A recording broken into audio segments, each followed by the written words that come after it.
आहे 26 एप्रिल 2025. हो. आणि आता पाडवा आहे आणखीन 4-5 दिवसांना 30 तारखेला. हो.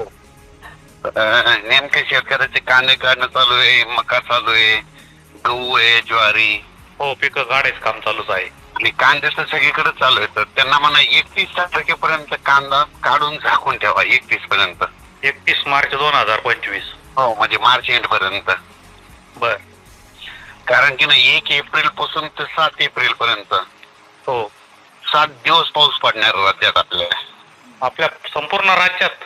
हो, संपूर्ण राज्यात 7 दिवस आहे. आणि त्यातनं नेमकं तुमच्या कांद्याच्या बेल्ट मध्ये जास्त पडणार आहे. बर. आता भागवाईच म्हटलं तर सगळ्यात जास्त मग उत्तर महाराष्ट्र, बर, कोकणपट्टी, बर, पश्चिम महाराष्ट्र जास्त पडणार. बर. म्हणजे या 3 विभागात जास्त पडणार आहे. नुकसानच होईल.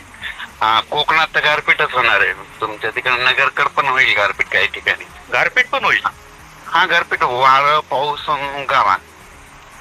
बर. साधारणतः आमच्याकडे कोणती तारीख राहील? 1, 2, 3च्या दरम्यान.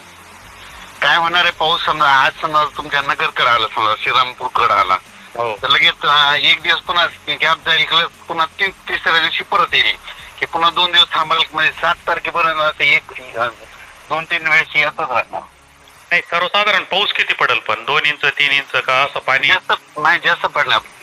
कुठं पेंडोल तर पडणार, कुठं पाणी सुद्धा वाहत. अरे बापरे. चालेल, मग आता मेसेज देतोय.